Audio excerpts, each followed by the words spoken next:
Oke, kita masuk ke bab 3, yaitu mengenai metode analisis. Ya, jadi sebenarnya untuk bab ini nggak bakal banyak hal yang kalian pelajari, maksudnya nggak banyak yang berbeda dari apa yang telah kalian pelajari saat SMA dulu, yaitu di sini nanti akan diperkenalkan beberapa metode analisis. Dan yang pertama, di sini kita akan belajar mengenai metode analisis nodal. Gitu. Ya, jadi dari namanya terlihat bahwa kita akan meninjau node gitu. Node pada rangkaian kita. Mungkin sebelum saya berikan dalam contoh, mungkin saya tuliskan dulu sedikit step by step-nya aja. Lagi-lagi ini hanya sebagai acuan saja, dan bagaimana detailnya itu tergantung bagaimana rangkaiannya gitu. Jadi biasanya ya dalam melakukan analisis nodal, langkah pertama adalah kita pilih dulu ground-nya. Kita pilih dulu ground-nya. Karena nanti kan kita bakal menganalisis setiap node ya, tegangan di setiap node. Nah, tegangan itu kan nanti akan diukur berdasarkan ground kita kayak gitu. Lalu kedua, kita itu tadi yang saya bilang, cari potensial atau tegangan lah. Cari tegangan di setiap node. Ya, sebenarnya nggak harus setiap node sih. Di node yang dibutuhkan aja gitu untuk mencari parameter yang ditanya. Jadi nggak setiap node per se gitu.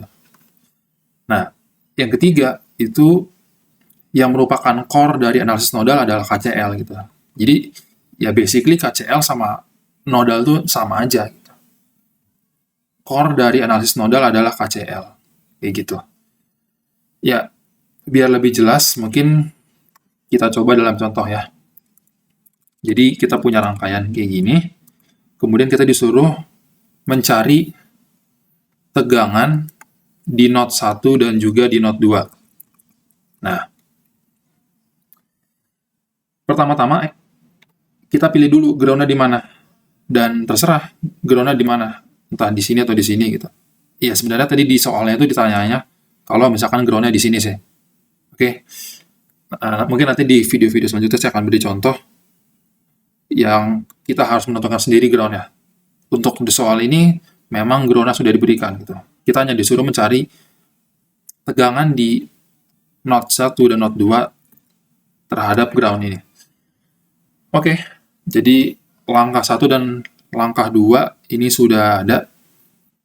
Misalkan di node 1 itu tegangannya adalah V1, sedangkan di node 2 itu V2. Nah, ya udah kita gunakan KCL gitu. Dengan KCL, pertama kita lakukan KCL di node 1. Nah, ini terserah kita masuk ke dalam node itu positif atau negatif, yang penting konsisten aja. Ya, enaknya sih kalau saya biasanya, lagi-lagi ini terserah, kalau saya biasanya menetapkan kalau keluar node itu, dia positif gitu. Kalau masuk node itu negatif. Nah, berarti di node 1, yang masuk ada pertama 3 ampere, berarti minus 3. Kemudian ada arus ke sini kan, ke bawah nih, menuju ground gitu. Nah, kalau begitu berarti, ingat berdasarkan hukum Ohm, kalau kita punya elemen seperti ini yang memiliki beda potensial V, ini R gitu resistansinya, berarti I-nya itu adalah V positif dikurang V negatif dibagi R gitu kan. Nah, berarti arus yang ke bawah itu adalah V1 dikurang V ground kan. Ingat ground itu kan titik yang kita tetapkan potensial 0 dibagi resistansinya yaitu 2. Itu yang ke sini. Kemudian yang ke sini. Nah, yang ke sini apa? V1 dikurang V2 dibagi 6. Sama dengan 0. Nah, biar lebih sederhana, mungkin kita kalikan dengan 6 semuanya, berarti minus 18 tambah 3V1 tambah V1 minus V2 sama dengan 0. Kalau kita tulis ulang menjadi seperti ini kita simpan sebagai persamaan 1. Nah, kemudian tinjau KCL di node 2. Nah, di node 2 ada apa aja? Pertama ada 12 ampere keluar, berarti plus 12. Kemudian ada yang ke bawah.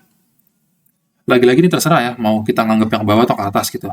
Kalau ke atas kan jadinya 0 dikurang V2 ya. Tapi ingat, karena dia masuk jadi negatif, jadi sama aja gitu. Jadinya kita lihat yang ke bawah sini, V2 dikurang 0 dibagi 7. Kemudian, yang sini nih, ini terserah. Kita boleh ninjau yang ke kiri atau ke kanan. Karena tadi kita perjanjian yang keluar itu positif, berarti kita coba ambil aja yang keluar gitu. Jadinya tambah V2 dikurang V1 per 6. Ini sama dengan 0. Kita kalikan 42, 12 kali 42 tambah 6 V2 tambah 7 V2 dikurang 7 V1 sama dengan 0. Kalau kita sederhanakan, kita dapatkan 13 V2 minus 7 V1 sama dengan 12 kali 42. Ini persamaan 2. Ya, kalau udah sampai sini kan sebenarnya ini udah tinggal matematik ya, tinggal persamaan linear dua variabel. Ya, dengan substitusi, eliminasi, atau apapun, kita bisa cari V1 dan V2. Oke? Kalau sudah di sini, saya anggap udah bisa dilanjutkan secara sendiri ya. Yang penting kuncinya adalah kita bisa mengenerate atau membangkitkan kedua persamaan ini sih. Itu yang paling penting dari analisis nodal. Oke? Mungkin segitu dulu, kita akan lanjutkan di video berikutnya.